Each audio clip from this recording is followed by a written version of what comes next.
জন্য রমাদান মাসের যে সমস্ত আমলগুলো আছে, মাসনুন আমলগুলো আছে, সে আমলগুলোকে আমরা খুঁটে খুঁটে করার চেষ্টা করব। আমাদের একটা ছোট্ট চটি বই আছে, রকমারি এবং অন্যান্য অনলাইনে আপনারা হয়তো পেতে পারেন।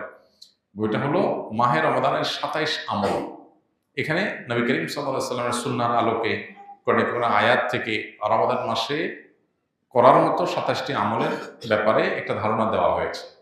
এই আমলগুলো যদি দিয়ে আমরা রমাদানকে সাজাতে পারি, তাহলে ইনশাআল্লাহ রমাদান মাস আমাদের গুনাহ মাফের মাস হিসেবে আল্লাহর কাছে গ্রহণযোগ্য হতে পারে, মকবুল হতে পারে। এটা আমার জন্য সুবর্ণ সুযোগ হতে পারে। আল্লাহ আমাদের সবাইকে রমাদান মাসে বেশি বেশি করে আল্লাহর কাছে গুনাহ মাফের আমলগুলো করার তৌফিক দান করুন। একটা বিশেষ উদ্যোগ রমাদান মাসে আমাদের থাকা উচিত তাকওয়ার পাশাপাশি, সেটা হলো দোয়া। আমরা প্রতিদিন যদি আল্লাহর কাছে চোখের পানি ফেলে দোয়া করি, আল্লাহ আমি গুনাহ থেকে যেন বের হয়ে আসতে পারি, আমাকে তৌফিক দাও, যেগুলো হয়ে গেছে সেগুলো মাফ করো, নিজের সঠিক সিদ্ধান্ত নেওয়া, নিজের ব্যাপারে শক্ত অবস্থান নেওয়া, পাশাপাশি আল্লাহর কাছে এভাবে কেমন একটা দোয়া করা। এর মাধ্যমে ইনশাআল্লাহ আমরা গুনাহ মাফের দিকে যেতে পারি, দান করার মাধ্যমে আল্লাহ সন্তুষ্টি পেতে পারি। এর সাথে সামনের ভিতরে এগুলো সবই আছে। আমি সৌদি দাম্মাম শহরে ছিলাম, দাওয়া সেন্টারে ক্লাস করেছি। হাদিসের দলিল রহি আছে, বুকে হাত বাঁধা রফে আদায় করাতে আমাদের ইমাম কয়েকজন মুসলিমদের উপর ক্ষিপ্ত, আমাদেরকে গাদা গর্দব ইত্যাদি বলে বেড়াইতেছে। সে বলতেছে, নামাজ পড়লে আমার মতো করে পড়তে হবে, না হয় আপনারা আলাদা মসজিদ বানিয়ে নেন। আমি কোনটা করব, সহি কোনটা বললে উপকৃত হব? ভাই, প্রথম কথা হলো যে এই বিষয়ে আমরা এর আগে বারবার বলেছি, কোনো ব্যক্তি যদি রফে আদায় করেন তাতে তো আশপাশের মুসল্লিদের ডিস্টার্ব হয় না। এক্ষেত্রে অন্যান্য যে সমস্ত ইমাম হন, মুসল্লি হন, ফেকে হানাফি যেটা এদেশে প্রচলিত সেটার যারা ফলোয়ার, তারা এটাকে ডিসকারেজ করা এই লেভেলে যে না হলে অন্য মসজিদে চলে যান, এটা অবশ্যই গর্হিত এবং অন্যায় কাজ। যদি কোনো ইমাম এটা করে থাকেন, তিনি এটা ভুল করছেন। কোনো মুসলিম, কোনো মুসল্লি তাকে তিনি ভিন্ন কোনো মতের উপর আমল করছেন, এই জন্য মসজিদ থেকে বের করে দিতে হবে, এটা ইসলামের শিক্ষা না। এতটুকু সহনশীলতা আমাদের থাকা উচিত। সাহাবায়ে কেরাম রিদওয়ানুল্লাহি আজমাইন, তাদের মধ্যে একাধিক আমল প্রচলিত ছিল, একাধিক মত প্রচলিত ছিল, কিন্তু কেউ কাউকে মসজিদ থেকে এটার কারণে বের করে দেননি। ইমানদারের মধ্যে এতটুকু সহনশীলতা থাকতে হবে। সেই সাথে আপনার উদ্দেশ্যে আমার নাসিহা থাকবে, আমাদের অনেক ভাই ব্রাদার আছেন যারা ভিন্ন কোনো মত এর অনুসরণ করে তিনি বিপরীত মতকে ডিসকারেজ করার পেছনে লেগে যান, ফতোয়া দেওয়া শুরু করে দেন, এটা সঠিক নাই, এটা আয়াতে নাই, এটা হাদিসে নাই। এই জিনিসগুলো আপনার কাজ না, এগুলো আলেমদের কাজ। যেগুলো আলেমদের কাজ, গবেষকদের কাজ, একাডেমিশিয়ানদের কাজ, সেগুলো তাদের কাজ তাদেরকে করতে দেন।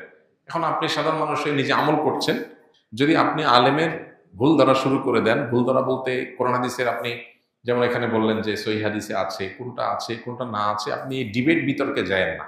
এগুলো গেলে নিজের ইমান আমল নষ্ট হয়। এগুলো বেশিরভাগ একটা পর্যায়ে গিয়ে ইগোতে পরিণত হয়। ইগো, আমি একটা মাযহাবের, উনি আরেকটা মাযহাবের, আমি একটা মাসলাকের, উনি আরেকটা মাসলাকের, আমারটা আমার প্রমাণ করতে হবে।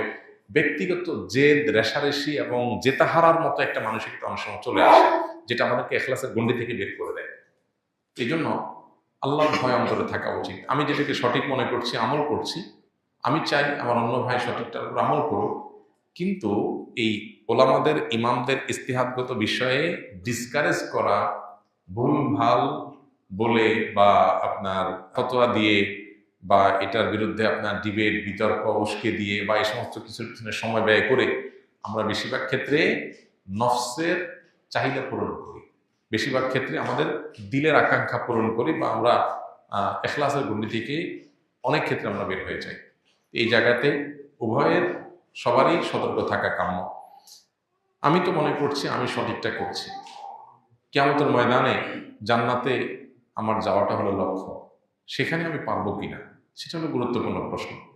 আমি করছি, আল্লাহর কাছে যদি গ্রহণযোগ্য না হয়, আল্লাহ যদি বলেন আমি গ্রহণ করলাম না, আল্লাহ গ্রহণ না করার জন্য করার কারণ দরকার নেই। আল্লাহ চাইলে গ্রহণ করবেন, চাইলে না করবেন। আপনি একটা মাটির কিছু তৈরি করেছেন, করে আপনি ভেঙে ফেলছেন, পৃথিবীর কোনো আইন আদালত আপনাকে কিছু বলতে পারবেন না। আপনি তৈরি করেছেন মাটি দিয়ে, আপনি ভেঙে ফেলছেন, আপনি কারণ ক্ষতি করেন না।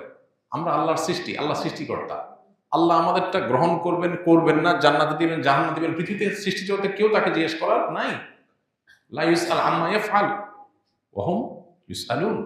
তিনি যা করেন তার জন্য কোনো জবাবদিহিতা কারোর কাছে নেই। তাহলে আমার তো দিল থাকবে ভয় যে আমি কিয়ামতের ময়দানে আমার অবস্থা কি হবে। এখন আমি যদি সব বাতিলের খাতায় দিই, ফতোয়া দিতে থাকি, আর নিজেরা মনে করি আমি একেবারে জান্নাতি হয়ে গেলাম, এটা উচিত না। আবার অপর দিক থেকে যেটা বললাম গ্লোবালাইজেশনের এই যুগে সারা পৃথিবীতে মানুষ ছড়িয়ে ছিটিয়ে আছে। একটা সমাজে একটা মাসআলাকের উপর আমল হবে, ভিন্ন কিছু থাকবে না, এটা এই বাস্তবতায় অন্তত যেখানে যোগাযোগ ব্যবস্থা উন্নতি হয়েছে, এক এলাকার মানুষ আরেক এলাকা যায়, আরেক এলাকা থেকে আরেকটা মাসলাক, মানহাজ, মাযহাব এগুলোর সাথে পরিচিত হয়, এগুলো থেকে এক একজন এক একটা মত পথে যাওয়ার মতো রাস্তা তৈরি হয়। এই বাস্তবতাকে সামনে রেখে আমি আমার মসজিদে বা আমার এলাকাতে এটাই শুধু চাই, এর বাইরে আর কিছু চাই না,